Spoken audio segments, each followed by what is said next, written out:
অভিনেত্ৰী মডেল হৈ কেৰিয়াৰ গঢ়িব বিচাৰে নেকি?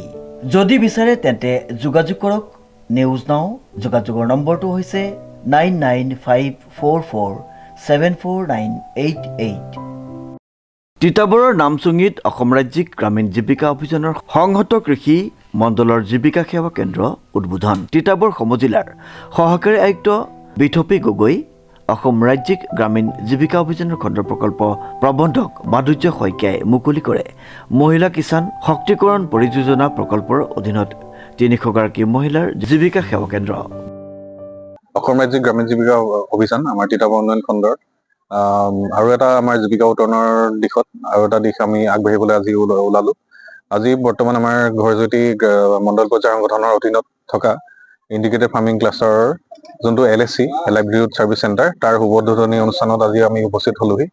আমাৰ ইয়াত আমাৰ LSC হিচাপে মানে স্থাপন কৰা ইউনিটটোত আমাৰ ৩০০ গৰাকী মহিলা কিষাণ আমাৰ অন্তৰ্ভুক্ত কৰা হৈছে আৰু সেই ৩০০ গৰাকী মহিলা কিষাণৰ যাতে আমাৰ খেতি ভিত্তিকেই হওক, পশুপালনেই হওক, আমাৰ বিভিন্ন ধৰণৰ লাইভলিহুডৰ ক্ষেত্ৰত জীৱিকাৰ ক্ষেত্ৰত আমাৰ আগবাঢ়িব পৰাকে LSC-টোৱে এটা পদক্ষেপ লৈ আমাৰ ইয়াত বৰ্তমান আজি এখন ট্ৰেক্টৰ, এটা পেডি থ্ৰেচাৰ মেচিন, এটা আমাৰ ট্ৰেইলাৰ, এটা ৰোটাভেটৰ ক্ৰয় কৰিলে আৰু আগন্তুক দিনবিলাকত যাতে আমাৰ কৃষি ক্ষেত্ৰত যাতে তেওঁলোকে যাতে আগবাঢ়ি যাব পাৰে, মই তাৰে শুভকামনা জ্ঞাপন কৰিলো আৰু তেওঁলোকৰ নতুন যাতে কাম হাতত লৈ তেওঁলোক যাতে আগবাঢ়ি যায় আৰু সকলো কৃষি কৰ্মত আমাৰ জড়িত হৈ থকা আমাৰ মহিলাসকলক মই শুভেচ্ছা জ্ঞাপন কৰি মোৰ ক'বলগীয়াখিনি ইয়াতে সামৰিছো।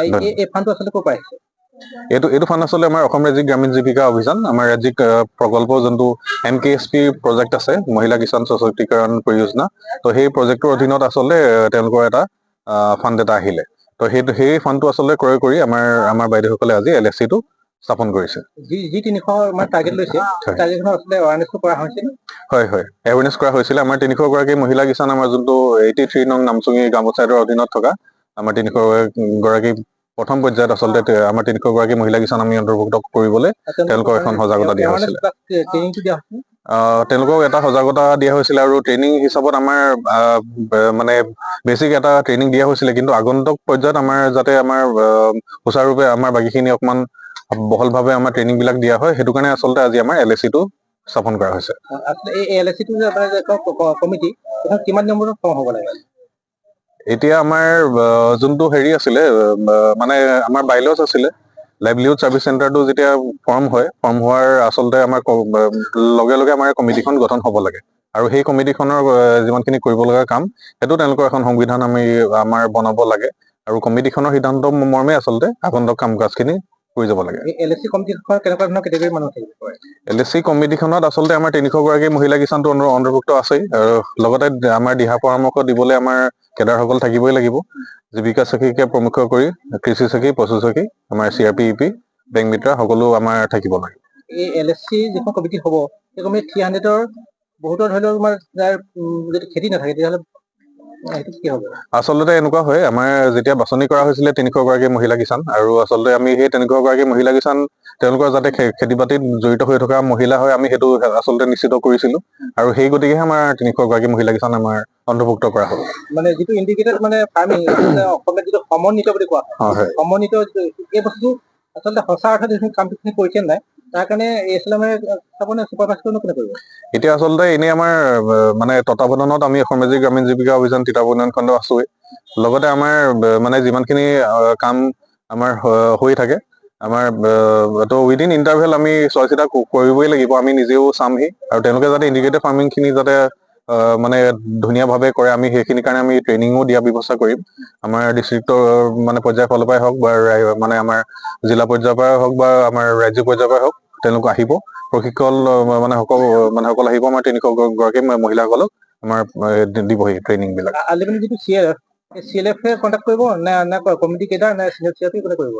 এতিয়া এই কণ্ডাক্টটো আচলতে আমাৰ CLF-ৰ অধীনত যিহেতু LSC-টো গঠন হৈছে, তো সেইকাৰণে তত্বাৱধানত আমাৰ CLF-টোৱে থাকিব আৰু CLF-ৰ অধীনতে আচলতে আমাৰ গোটেইসকল আমাৰ সামৰিক সমল ব্যক্তিসকল আচলতে সামৰি লয়। উল্লেখযোগ্য যে তিতাবৰ উন্নয়ন খণ্ডৰ অসম ৰাজ্যিক গ্ৰামীণ জীৱিকা অভিযানৰ দ্বাৰা পৰিচালিত নামচুঙি, মেলামাটি, বেবেজিয়া আৰু বিৰনাখাই গাঁও পঞ্চায়ত এলেকাৰ আত্মসহায়ক গোটসমূহক লৈ গঠিত গ্ৰাম্য সংগঠনসমূহৰ দ্বাৰা গঠিত ঘৰ জেউতি মণ্ডল পৰ্যায়ৰ সংগঠনৰ উদ্যোগত জীৱিকা বৃদ্ধিৰ উদ্দেশ্যে বৃহস্পতিবাৰে নামচুঙিত এটি জীৱিকা সেৱা কেন্দ্ৰ মুকলি কৰা হয়।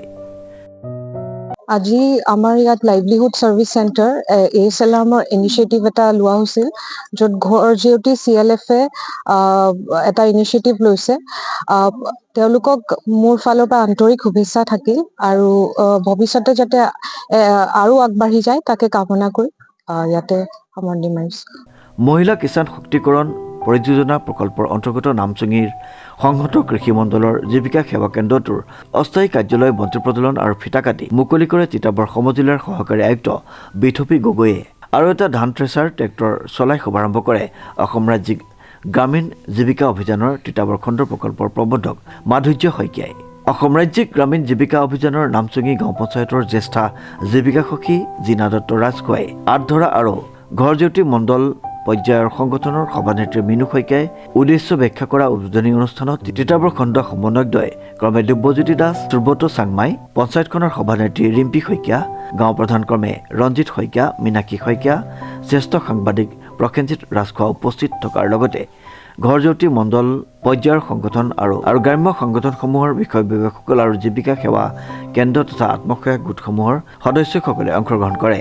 নামচুঙি আৰু মোহনাটিং ৰাজগাঁৱৰ গ্ৰাম্য সংগঠনসমূহৰ আত্মসহায়ক গোটৰ কৃষি জীৱিকাৰে জীৱন নিৰ্বাহ কৰা মুঠ ৩০০ গৰাকী সদস্যৰ দ্বাৰা গঠিত আৰু পৰিচালিত জীৱিকা সেৱা কেন্দ্ৰটোৰ বাবে আবণ্টিত সৰ্বমুঠ ১৫ লাখ টকা বিনিয়োগেৰে ইতিমধ্যে ক্ৰয় কৰা এখন ট্ৰেক্টৰ, এটা ধান থ্ৰেচাৰ, এটা ৰটাভেটৰ, এখন ট্ৰেইলাৰ আদি সম্পত্তিসমূহে গোটৰ সদস্যসকলৰ কৃষি সম্পৰ্কীয় আয় উৎপাদনমূলক কাৰ্যকলাপত সহায় হোৱাৰ লগতে বহনক্ষম জীৱিকা শক্তিশালী কৰিব। তিতাবৰৰ পৰা প্ৰসেনজিৎ ৰাজখোৱাৰ এক বিশেষ প্ৰতিবেদন, নিউজ নাও।